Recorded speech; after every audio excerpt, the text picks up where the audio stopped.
Hey everybody, this is Jason at Howard Brothers in Duluth, and this is our third annual turkey brining, and I'm really excited this year.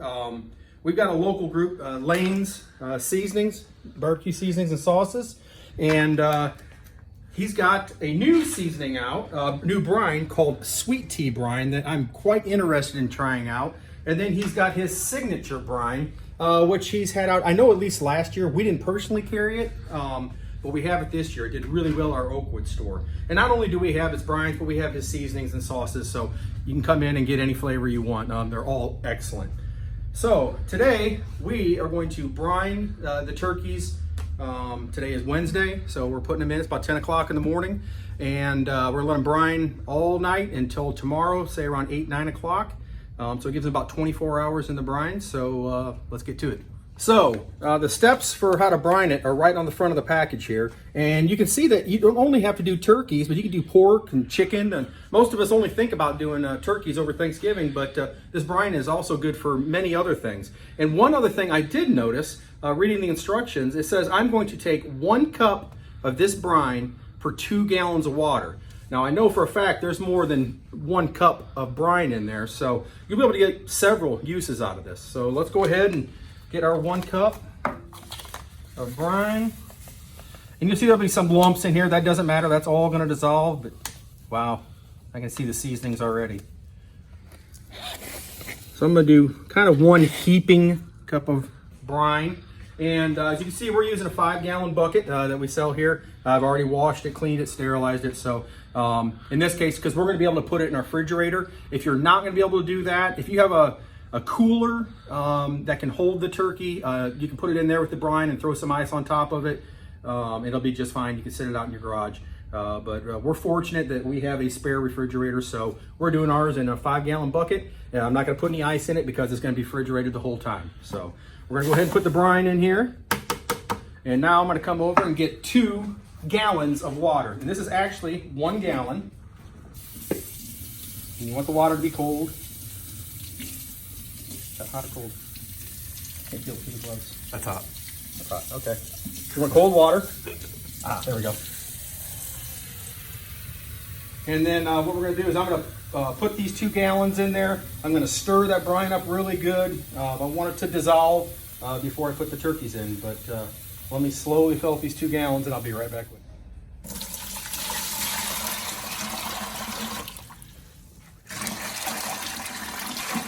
you. All right, so I've got our 2 gallons of water in here, and man, you can see these seasonings going on.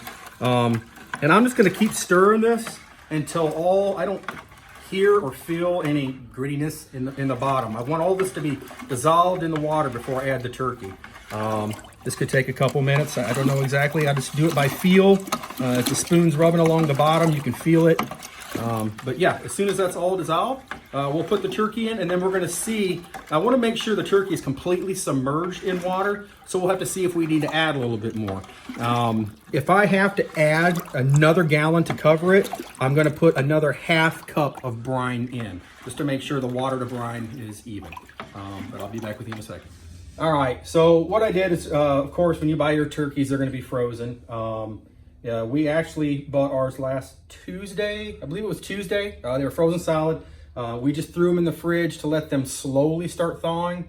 But as of yesterday, so it had been almost exactly a week, they were still probably 50% frozen. So we took them, sat them out in the sink for about 6 hours to finish thawing them off. Stuck them back in the fridge last night. But you just want to make sure they're pretty well thawed. This one had a couple little chunks of ice in the inside. That's not a problem. That brine is going to finish thawing it out. But all I did was take the giblets and the neck out, and then I always cut the tail off of mine that's tucked up inside of there. I always just break it off or cut it off. That's not anything you eat anyways. But yeah, it's that simple. So I keep the leg, still has a little plastic tab. I keep that tied up, and all I'm going to do now is I'm just going to lower this breast first into our brine. And then I'm going to let that cavity fill up. You can hear the water filling in the cavity there. And then I'm going to try to submerge it. And you can see, I mean, that little bit sticking out, that's fine. I mean, I just want, 90, 95% of it under the water. And And that worked out perfect. That 2 gallons actually worked out perfect. The birds, the size of the birds that we got,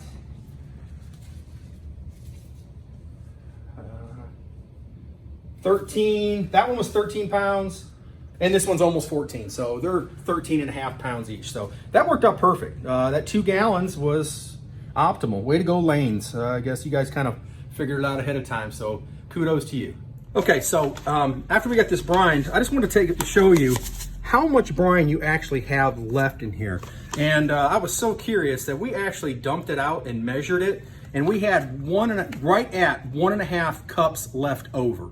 Now, just to give you an idea how much more cooking or brining you could do with this, like we said, the turkey took 1 cup, but say if you want to do a whole chicken, that only takes a 1/2 cup. Or if you want to do pork of some kind, 1/2 cup. So you've got a minimum of 2 more brines you could do. That's if you want to do another turkey, or up to a turkey and 3 chickens, or you could do 6 chickens. I mean, it's amazing. You get quite a bit of brine. And another nice thing is too, is that this reseals. Most brine kits you buy, it's a one-shot deal. You dump the pack in and you're done. They thought ahead here. This is really, really nice. So you're gonna check it out. All right, so now we're on to the second brine, and this is a new one even for Lanes. And when I saw it, I was quite interested. This is called a Sweet Tea Brine. I've never heard of such an animal. Got my curiosity up right away, but the smell, it's great. It's got, I can give you an example. It gives you a little bit of idea what's in here. It's got some sugar, tea, of course, brown sugar, kosher salts. It's got thyme and lemon peel zest. I can definitely smell the lemon peel in here. It's smells really good. I'm quite anxious to see how this is gonna taste. So once again, it's gonna be 1 cup of the Sweet Tea Brine with 2 gallons of water. We're gonna put it in this bucket and then add the other turkey in. And just to let you know, so we didn't get confused, we put a Sharpie, we wrote which brine is on the front, because 30 minutes after I walk out of here, I'm not gonna remember which bucket it was in. So we will know for sure. Man, it smells. Look at the seasonings on that, man. I mean, that is just, wow. Wow, there's a lot of seasonings going on there. I'm quite excited about that.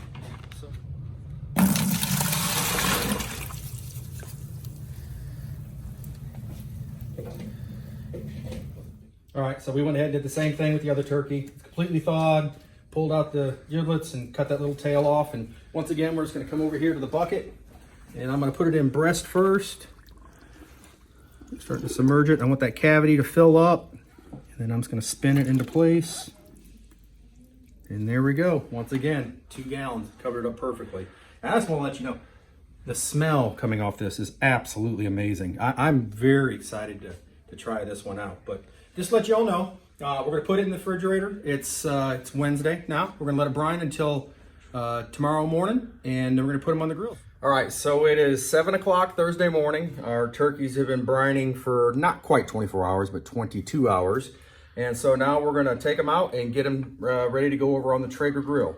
What you need to do is just get it out of the water, and the directions on the Lanes Brine says just to pat it dry, which we will do. Rest up. We're actually just gonna leave ours in this pan, and we put it on the grill. So all I'm gonna do, I'm gonna pat this dry real quick. I always like to spray the outside with a little bit of Pam. You can use butter or whatnot, or pull the skin back and put a butter herb combination underneath, but I keep mine simple. I just spray it with Pam on the outside.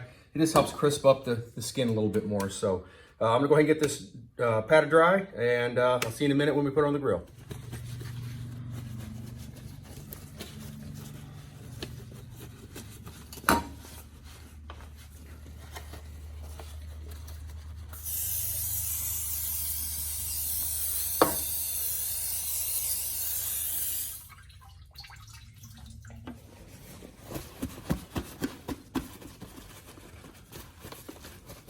All right, so we got the turkey over here going on the Traeger. I got the Traeger set at 300 degrees. And normally with the Pro 34 in particular, it comes with 2 meat probes. I'm missing one of ours, so I'm just gonna do 1 probe, and I'm gonna put it in here on the thigh. We're gonna let these turkeys go about, it says between 3 and 4 hours. I'm gonna guess on the longer side. I always do when I cook, but the way you'll know when it's done, You'll probe in here to the breast, and it should be at 165. And then you probe inside the thigh here, and it should be at 170. So I'm gonna put this probe in just to give me an idea, but always take an instant read thermometer just to make sure that the meats are done.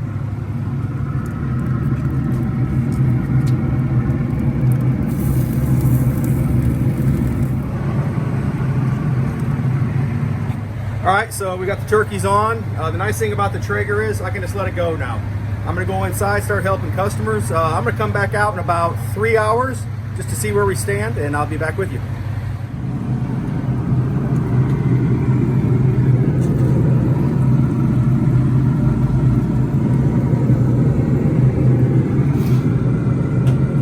Okay, so it's right now 12 o'clock, so we let them go for a full 4 hours. I just got done putting the meat probe on them. The breast is at 165. The thigh is at 173. So we are done. Look how pretty those look. And when I put that Pam on top, and I crisp up the skin on it. So now we're going to take them over, let them sit for 15 minutes, and then we're going to carve them up and taste them. Okay, so we let the turkey sit for about 15 minutes, and I'm just getting ready to start carving them. And as soon as I started picking it up, I mean, it's so done. The wing just fell right off. It is so moist and juicy. This is the sweet tea.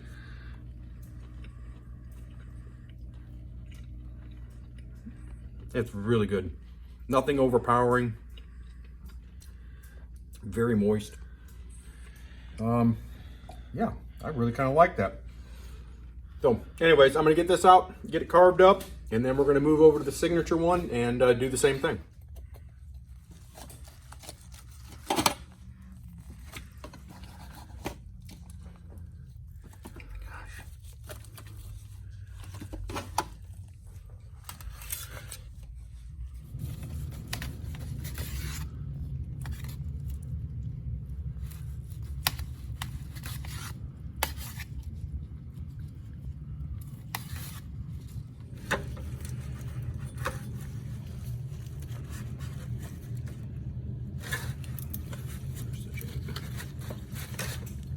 So I'm sitting here carving turkey, and I absolutely hate carving turkeys, but I'm always stuck with it every year with my family. But come to find out, I mean, as I'm doing this, I mean, the bones, especially the wings and the leg, they're literally, they just fall right off of the bird. But I'm really pleased how everything turned out. The breasts are super moist in both of them.